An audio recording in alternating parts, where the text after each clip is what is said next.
notre dimension. Les Congolais, voici votre agence. Avec ingénieur Tonton Mwinga 16 mm. Papa, na Kevin, agence 16. J'étais à Mila, Bazako, Katesa, Kokola, toujours imité mais jamais égal. 16 mm. 16 mm. 16 mm.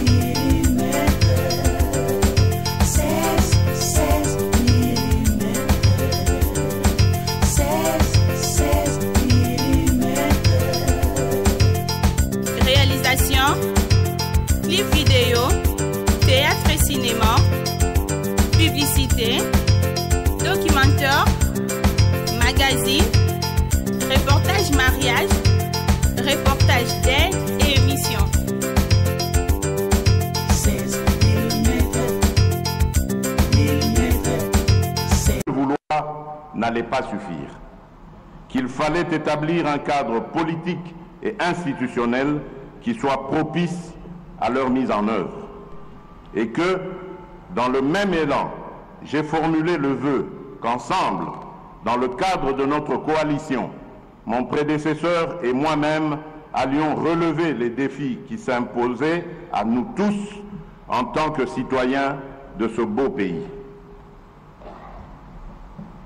En effet, telle qu'elle était pensée après les élections de 2018, la coalition FCC-CACH avait pour vocation non seulement de garantir une alternance pacifique et éviter à notre pays des conflits majeurs, mais aussi à servir de catalyseur pour que l'action du gouvernement puisse mieux rencontrer les attentes de la population.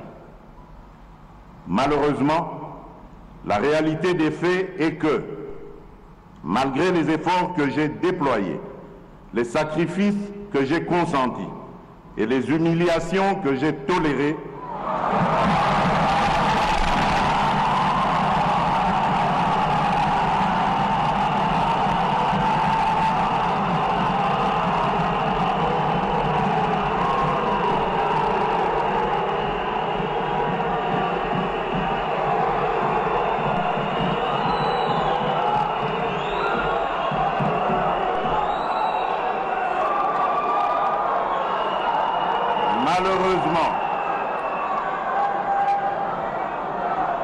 Malheureusement, la réalité des faits est que, malgré les efforts que j'ai déployés, les sacrifices que j'ai consentis et les humiliations que j'ai tolérées,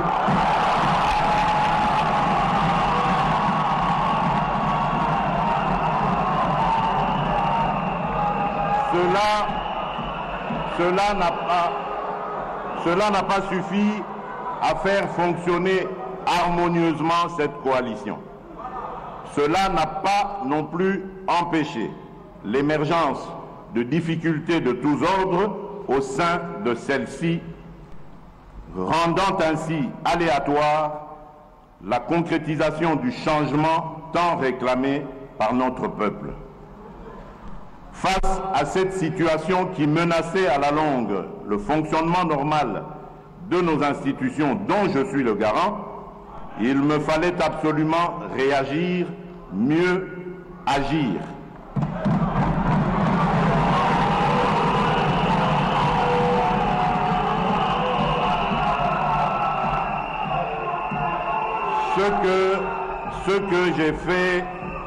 Ce que j'ai fait en 3 temps. Tout d'abord en lançant le 23 octobre 2020 un appel à tous mes compatriotes, toutes tendances confondues, de nous rassembler dans une union sacrée de la nation.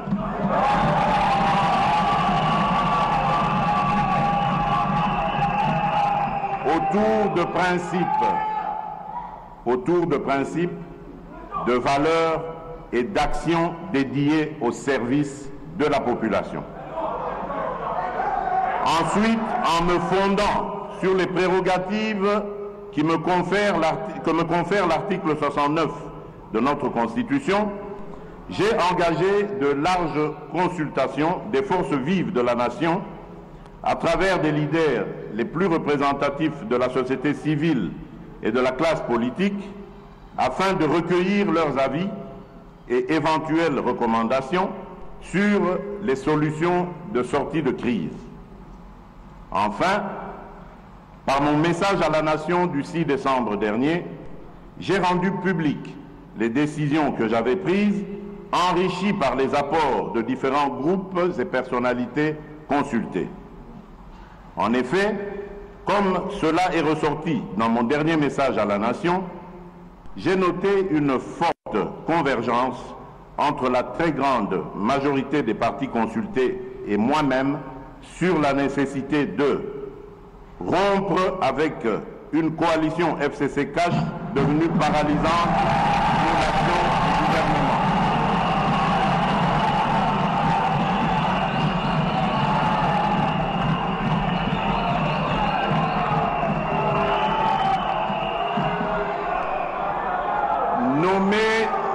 Nommer un informateur aux fins d'identifier une coalition conformément à l'alinéa 2 de l'article 78 de la Constitution. Procéder à la formation d'un gouvernement de l'Union sacrée de la nation qui travaillera en harmonie avec le chef de l'État.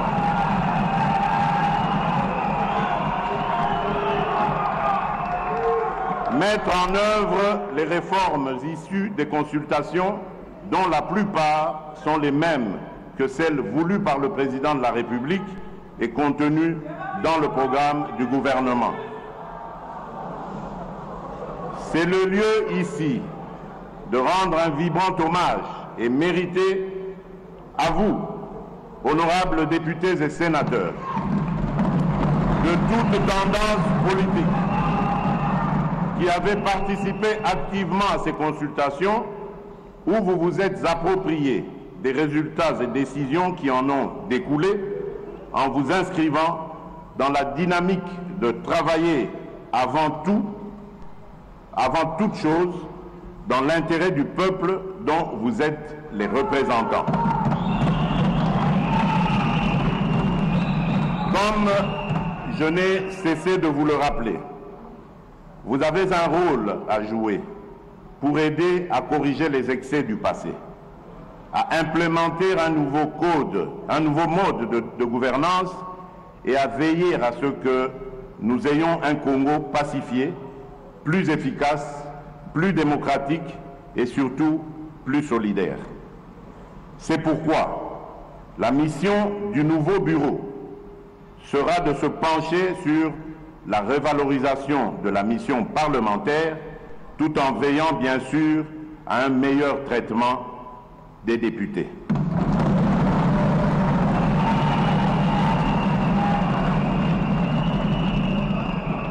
La crise à laquelle nous avons assisté au sein de l'Assemblée nationale et son dénouement démocratique exemplaire à travers le traitement et le sort réservé à la pétition engagée par les députés de tous bords contre l'ancien bureau constitue un indice sérieux de maturité politique.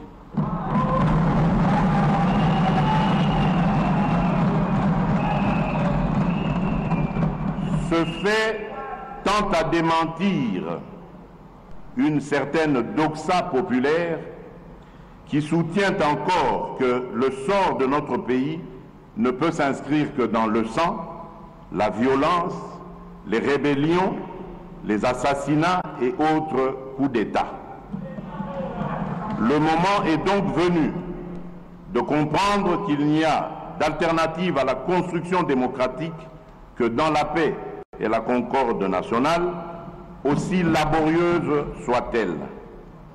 Que l'on soit de la majorité ou de l'opposition, chacun doit jouer sa partition dans l'amour du pays et de son peuple et dans le respect des institutions. Le processus de maturation de notre démocratie est irréversible. Il doit se refléter dans les prochaines échéances de remplacement de nouveaux membres du bureau. Dans le même ordre d'idées, pour témoigner la reconnaissance de la patrie envers ses filles et ses fils qui auront agi dans l'intérêt du peuple, j'annonce qu'en juin 2021, en marge de la célébration du 61e anniversaire de notre indépendance, la patrie témoignera sa reconnaissance envers le Premier ministre Patrice Emery Lumumba, un des héros nationaux dont on aura procédé au rapatriement des reliques et à qui on donnera enfin une sépulture digne de son sacrifice pour la patrie.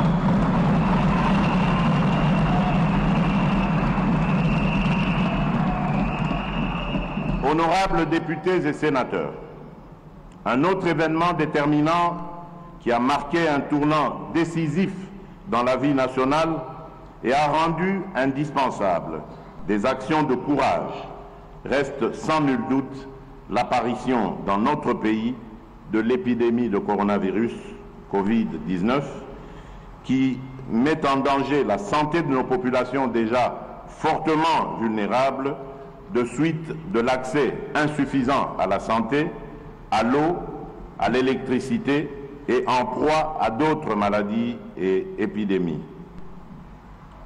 En effet, l'année qui s'achève a été profondément affectée par la crise sanitaire et socio-économique provoquée par la pandémie de la Covid-19, ainsi que d'autres épidémies dont la maladie à virus Ebola, qui ont occasionné de lourdes pertes en vies humaines à travers le pays.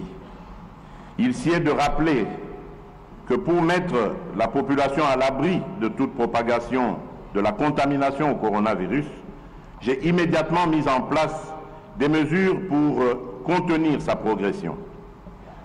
En effet, j'ai proclamé l'état d'urgence sanitaire en imposant une série de mesures de prévention et de protection qui ont permis de ralentir la propagation de l'épidémie dans la capitale ainsi que dans les provinces. La prise en charge de la lutte contre la Covid-19 a été confiée à un comité multisectoriel.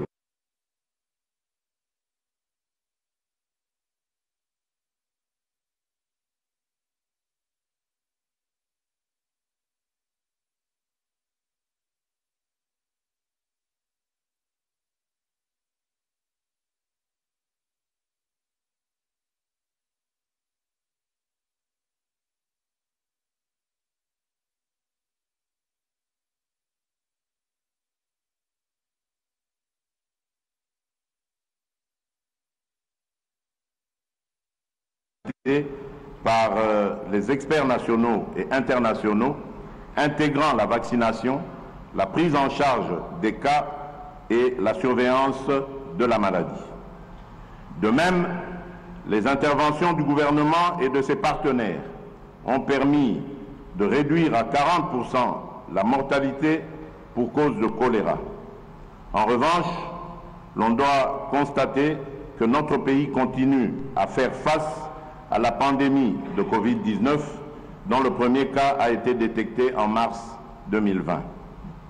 En dépit de l'existence de ce dispositif qui a permis d'obtenir des résultats probants en termes notamment de maîtrise du nombre de cas de contamination et de baisse de cas de décès, l'on doit admettre que la riposte à la Covid-19 reste confrontée dans notre pays à des défis majeurs, dont principalement la prise en charge gratuite des patients, la réalisation des tests à grande échelle et la mitigation des conséquences socio-économiques qui nécessitent encore beaucoup de moyens.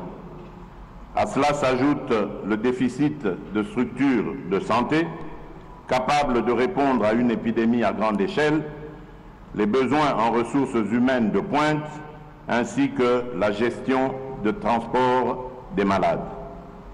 Ces différents défis justifient mon appel à une maximisation des recettes publiques par le gouvernement, à l'intensification de la lutte contre la corruption, à la création d'un fonds national de solidarité pour faire face à la Covid-19, à la solidarité et à la coopération internationale, tant sur le plan bilatéral que multilatéral. Entre-temps, j'appelle les Congolaises et les Congolais à la vigilance tous azimuts face à la remontée des cas de Covid-19 qui se confirme maintenant comme une deuxième vague, principalement dans la ville de Kinshasa. Cette deuxième vague est essentiellement due à l'importation des cas venant des pays étrangers, mais aussi au relâchement des mesures de prévention. Il nous sera difficile de maîtriser cette nouvelle vague si la population n'obéit pas aux gestes barrières. C'est pourquoi j'invite notre population à respecter toutes les mesures édictées à cet effet par les autorités sanitaires, notamment le port obligatoire de masques. Honorables députés et sénateurs, distingués invités, au cours de cette année 2020, la vie nationale est aussi restée dominée par le défi sécuritaire. En effet, la situation demeure toujours préoccupante dans l'Est et dans le Nord-Est de notre pays. Diverses actions ont été menées et continuent à être menées pour y faire face. Des programmes publics et privés de sensibilisation de la population sont implémentés sur le terrain. Des opérations de nos forces armées tendant à traquer et neutraliser les ennemis sont toujours en cours et une réforme des programmes DDR et STAREC est actuellement en phase de finalisation pour aboutir à un programme unique et fusionné DDR-CS, désarmement, démobilisation, réinsertion communautaire et stabilisation, destiné à gérer les cas des personnes qui renoncent aux activités des groupes armés. Je vous demande donc de soutenir mon action pour le rétablissement de l'autorité de l'État dans cette partie de notre pays. Les FARDC, dont j'assume le commandement suprême, vont prendre de plus en plus d'ampleur, de plus en plus de force, et elles seront capables de défendre notre pays et tout le territoire national.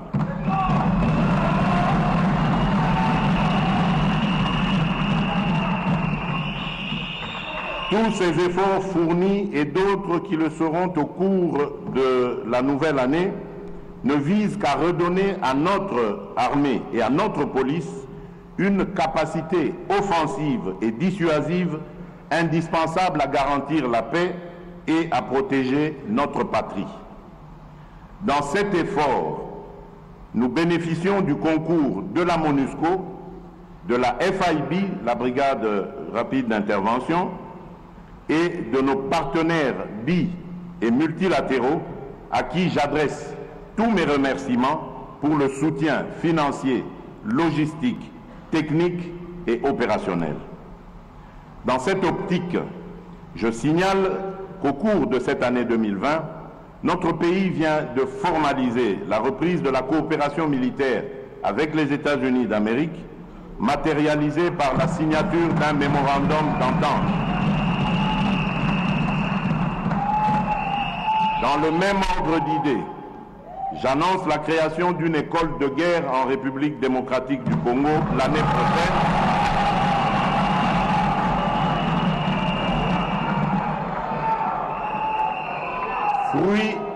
Fruit de la coopération avec la France, avec pour objectif d'améliorer la formation et la remise à niveau de nos officiers supérieurs dans tous les domaines.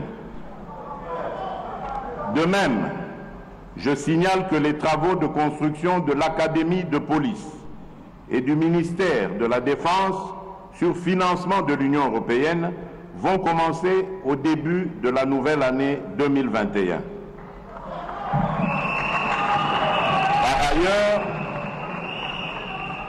Par ailleurs, se poursuivront au cours de la même année la coopération avec la Chine pour la construction de nouvelles infrastructures. Dans le même ordre d'idées, le mini-sommet de Goma, tenu à mon initiative en visioconférence en date du 7 octobre 2020 et qui a réuni les chefs d'État de l'Ouganda, du Rwanda, de l'Angola et de la République démocratique du Congo, a permis notamment d'évaluer la situation sécuritaire dans la région des Grands Lacs, en particulier en République démocratique du Congo, marquée par l'activisme et la menace des groupes armés et des forces négative. À cette occasion, les chefs d'État ont rappelé l'accord cadre d'Addis Abeba qui affirme les préoccupations sécuritaires des pays de la sous-région et ont affirmé leur volonté de conjuguer leurs efforts visant à éradiquer ces forces négatives et groupes armés opérant dans la sous-région et en particulier à l'est de la République démocratique du Congo. Tous ces efforts fournis et d'autres qui le seront au cours de la nouvelle année ne visent qu'à redonner à notre armée et à notre police une capacité offensive et dissuasive indispensable pour la protection de la patrie. Honorables députés et sénateurs, distingués invités, je ne peux passer sous silence un autre défi qui a marqué mon action au cours de cette année 2020, à savoir l'éducation. Point n'est besoin de rappeler que l'éducation constitue un des facteurs qui élève le niveau d'une nation. En application de l'article 43 de la Constitution, j'ai décidé de la mise en œuvre effective de la gratuité de l'enseignement à l'ensemble du niveau primaire et sur toute l'étendue du territoire national dès la rentrée scolaire 2019-2020. Cette importante décision a permis à plus de 4 millions d'enfants d'intégrer ou de réintégrer le système éducatif en allant à l'école.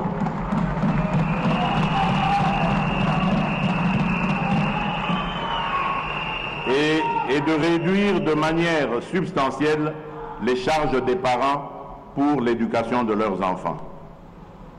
Je me dois de souligner que la politique de gratuité a induit des effets de divers ordres. Des instructions précises ont été données au gouvernement afin d'arrêter des mesures d'accompagnement.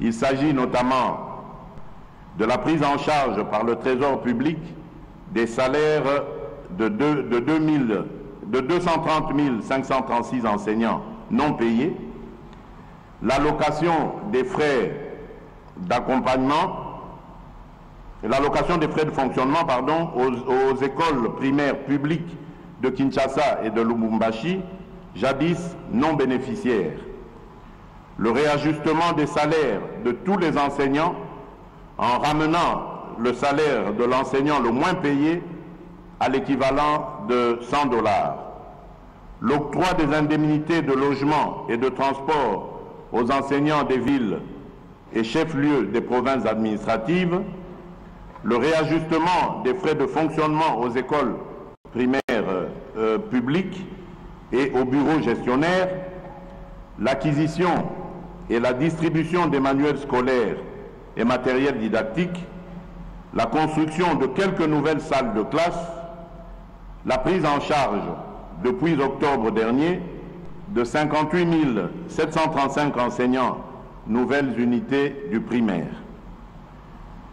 Je suis conscient que beaucoup reste encore à faire afin de consolider et de pérenniser cette réforme bien accueillie par nos populations et par nos partenaires.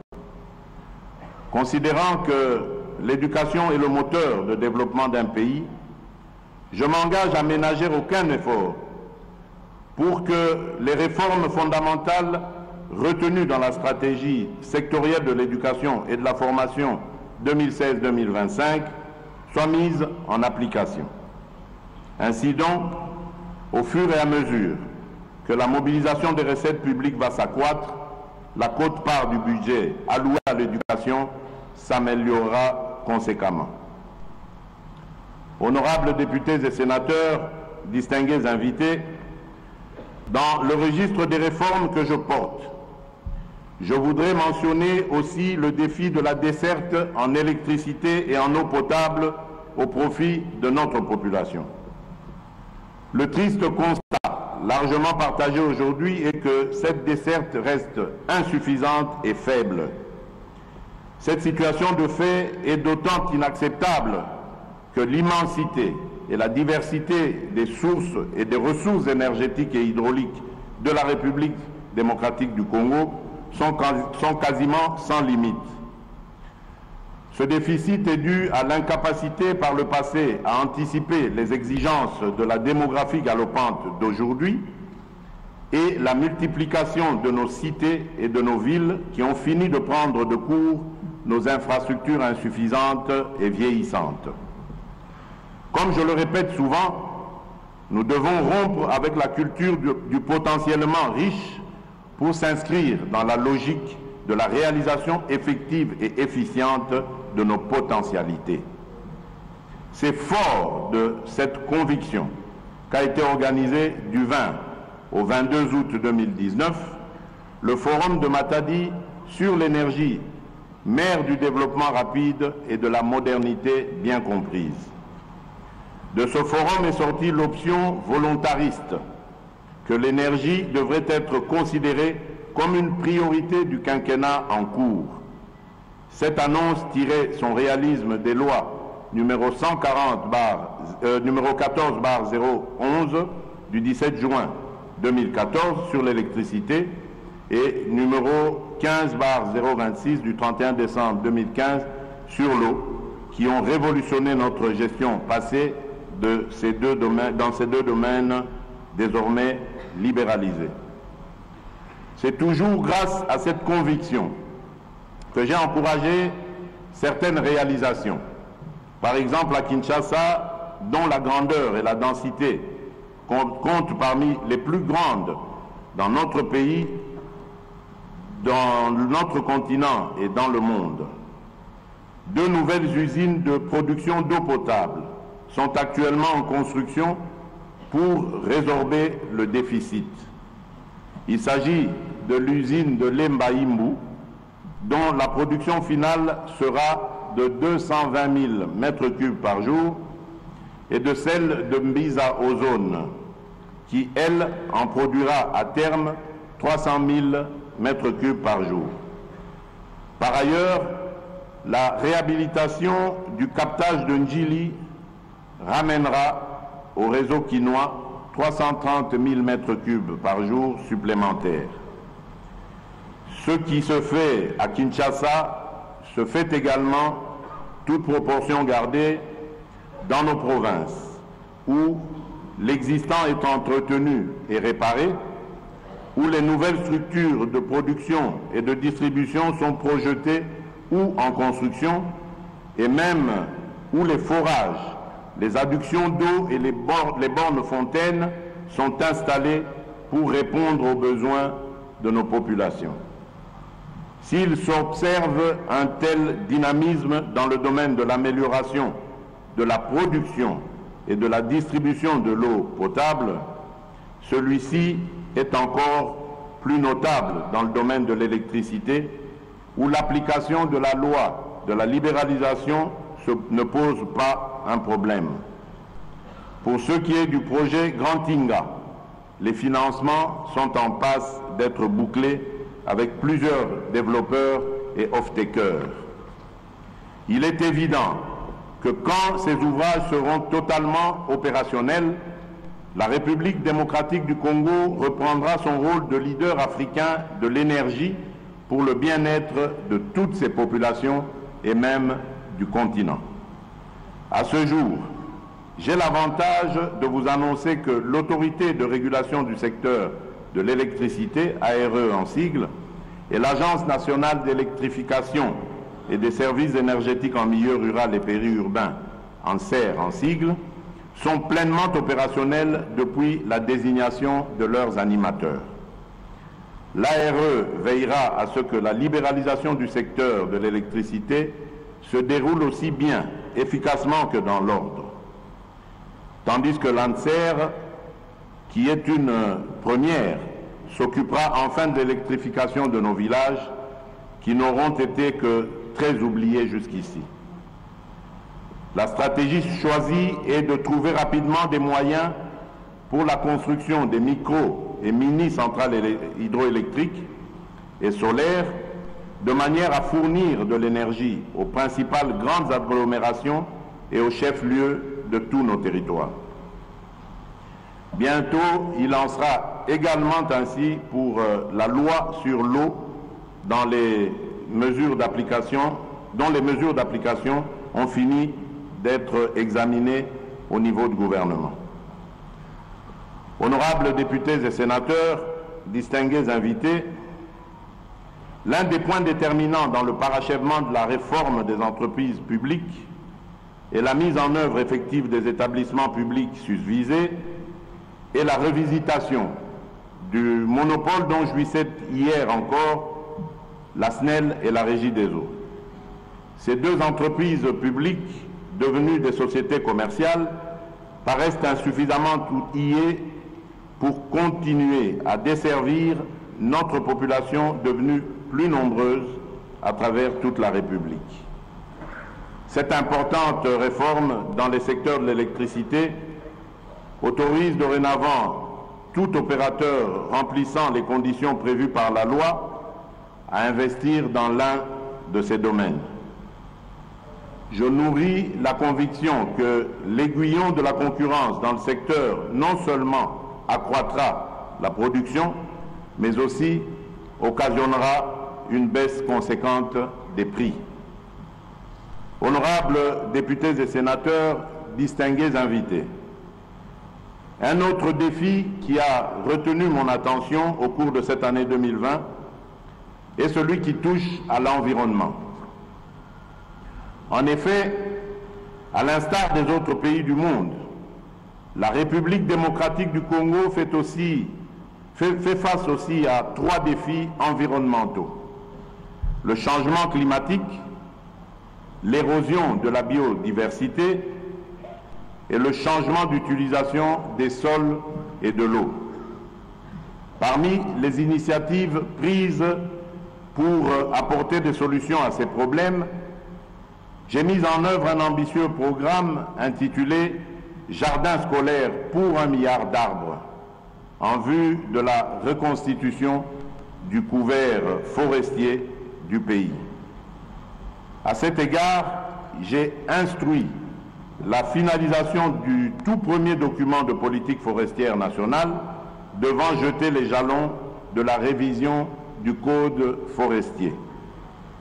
À cet égard, j'ai instruit la finalisation... Enfin, j'ai créé au sein de la présidence une agence de transition écologique et du développement durable ayant pour mission de concevoir, coordonner et implémenter les politiques nationales relatives à la transition écologique. Cette agence établit les indicateurs nationaux de performance et de développement durable pour mesurer le niveau d'avancement de la transition écologique en République démocratique du Congo. Honorables députés et sénateurs, distingués invités, un autre défi tout aussi important qui a fait l'objet de nos préoccupations au cours de cette année 2020 est celui de la diplomatie. En effet, sous notre leadership, la République démocratique du Congo est en train de reprendre progressivement sa place dans le concert des nations.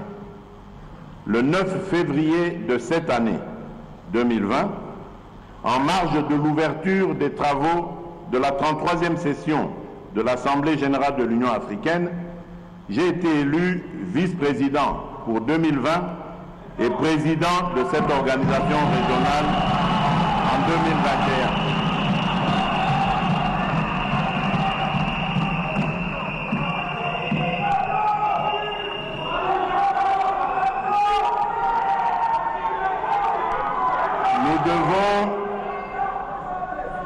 Nous devons contribuer chacun à la réussite de ce mandat qui offre à notre pays l'opportunité de faire progresser plusieurs réformes et projets au niveau continental, mais aussi d'améliorer son image et d'accroître son influence dans le concert des nations. Pour ce faire, une bonne prise en charge de nos ambassades et consulats s'impose dans le but de développer une diplomatie plus ambitieuse, en même temps qu'il est urgent d'apporter certaines réformes qui tiennent compte des contraintes du moment. Honorables députés et sénateurs, distingués invités, les faits saillants qui ont marqué l'année 2020 et dont les plus importants ont été ici épinglés ont l'avantage de nous rappeler que personne ne peut seul gagner la bataille contre la Covid-19 et vaincre les différents défis auxquels nous faisons face. L'élaboration et la mise en œuvre de différentes réformes vont prendre pour certaines un peu plus de temps. Mais avec la détermination, nous finirons par y arriver. La feuille de route du prochain gouvernement qui sera issu de la nouvelle coalition nous engagera sans répit au sein de l'Union sacrée de la Nation dans le travail qu'elle impose pour le bien du peuple congolais.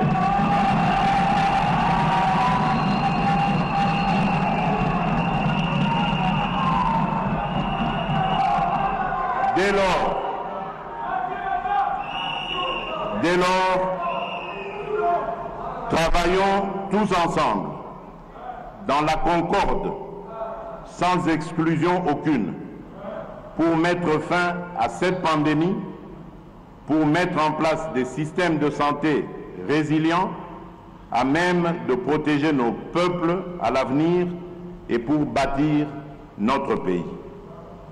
Fortifions-nous, soyons fermes et montrons-nous courageux pour notre peuple, pour nos villes et pour notre nation. Que Dieu bénisse la République démocratique du Congo. Je vous remercie.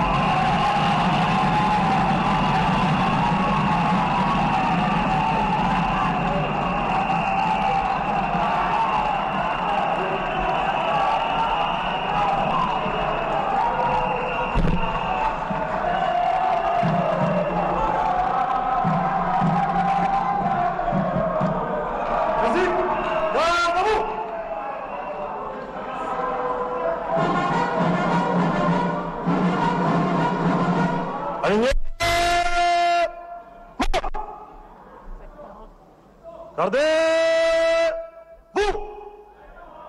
60, présentez. Armes. Musique, fermez là-bas.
humiliations tolérées, c'est quand même une phrase qui résonnera pour longtemps.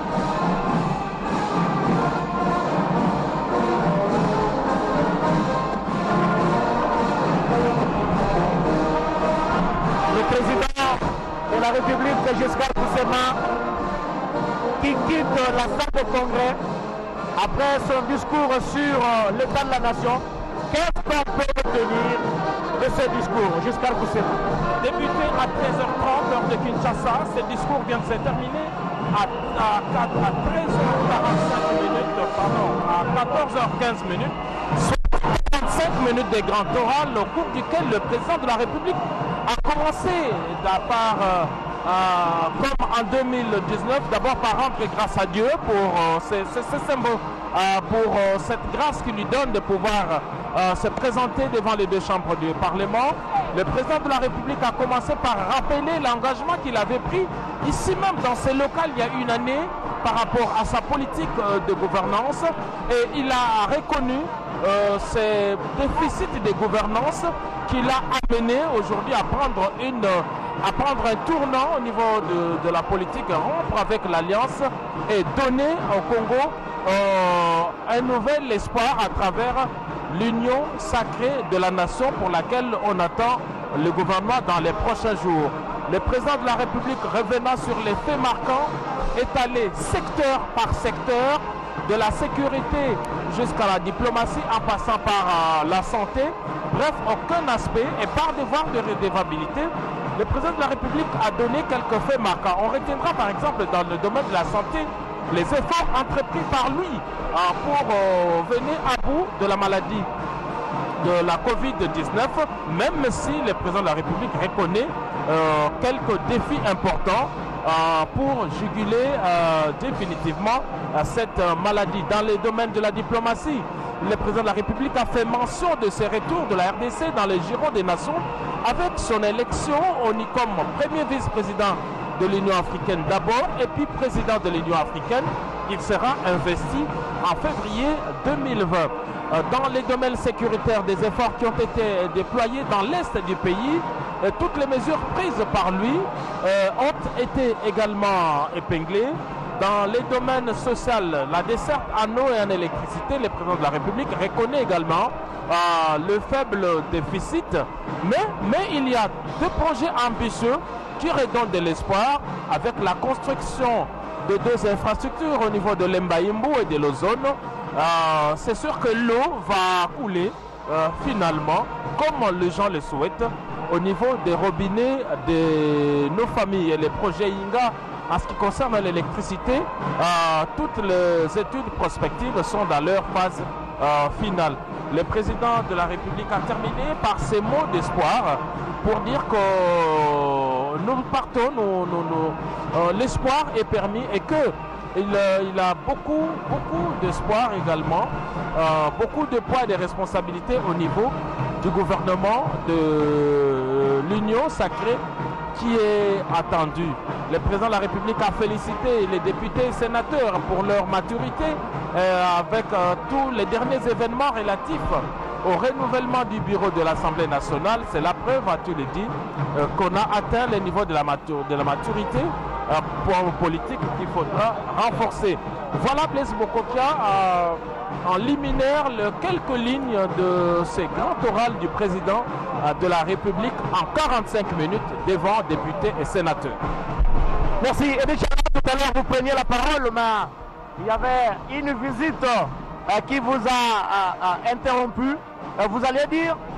Je disais donc que la phrase sortie par le président de la République rappelant les humiliations qu'il a tolérées, mais aussi les sacrifices consentis pour sauver la coalition qui était au pouvoir, non, malheureusement pas suffi pour que la coalition se maintienne et que le travail se fasse comme il se devait selon l'impulsion qu'il donnait à l'action gouvernementale. Alors donc il a décidé, ça c'était sur le plan politique qu'il le rappelait, il a décidé donc de mettre fin à cette coalition, invitant ainsi tous les Congolais à s'unir autour de l'union sacrée de la nation. Je crois que c'est chose faite avec la déchéance du bureau Mabunda. Il va à présent être attendu le nouveau bureau qui sera exactement mis en place dans l'idée de l'union sacrée de la nation. Et je crois que le vent que cet appel du président de la République a créé va aller jusqu'au gouvernement parce qu'un informateur va être désigné et un gouvernement sera à l'issue de ce travail qui va être fait par l'informateur. Un gouvernement sera mis en place et cette fois-là, je crois que le président de la République va trouver des interlocuteurs ou des répondants sérieux sur les terrains en train de travailler pour concrétiser sa vision. Kweli mnatoka kufuata hotuba wa rais, aliweza kugusia hatua yote ya Jamhuri ya Kidemokrasia ya Kongo, aliweza kusemea mambo yote yenye kupitikana, kwani iko na bidii, iko na jitahidi juu ya kuendesha nchi mbele, hata kama waliweza kumtafuta, kumpezesha, kumshusha, lakini nia yake ni nchi iweze kuendelea mbele, raia wa Kongo waweze kufaidia na yote yenye kupatikana ndani ya nchi. Aliweza kusemea hatua yote yenye amekusha kuchukua juu ya kuweza kuendesha nchi, kuweza kujenga nchi, kusiwe hata fasi moja yenye itaweza kukosekana. Alisemea vile vile juu ya majeshi yetu, majeshi ya Kongo wenye kujitahidi usiku na mchana kwa kuweza kuondoa hiyo makundi ya muyangu wa beberu wenye kutatiza mashariki ya nchi. Aliweza kusemea vile vile juu ya kuweza kujenga shule ya kuweza kufunza majeshi wetu, hasa hawa wenye watakuwa na husika na mambo ya vita ndani ya Jamhuri ya Kidemokrasia ya Kongo. Kweli rais aliweza kusemea mambo mengi, hata kuhusu mambo ya afya juu ya nchi, mambo ya maadhibisho ya raia wa Kongo, yote aliweza kugusia. Nafikiri kwamba raia wa Kongo waliweza kusikia na wanatosheka na hotuba wa rais Blaise Bokobia. Merci beaucoup, chers téléspectateurs. Vous étiez nombreux à suivre la radio-télévision nationale congolaise. Nous ne cesserons jamais à se le dire. La RTNC, chaîne des grands événements. En voici un aujourd'hui avec ce discours sur l'état de la nation prononcé tout à l'heure par le président de la République, Félix-Antoine Tshisekedi Tshilombo. Merci à toute l'équipe technique qui était ici présente au niveau du Palais du Peuple. Merci à toute l'équipe technique qui était à la station de Lingwala, à Pinza. Merci à Edi Chala, merci à Giscard Koussema, merci à Cyril Okongo, merci à Mathieu Moudibango, merci à JR Diakadi avec ces belles images de Jiran Skirani. Merci à tout le monde et nous aurons l'occasion de vous retrouver prochainement avec le même plaisir. Merci. Voici notre dimension, les Congolais, voici votre agence avec ingénieur Tonton Mwinga 16 mm. Papa, na Kevin, agence 16, j'étais à Mila, Bazako, Katesa, Kokola, toujours imité mais jamais égal.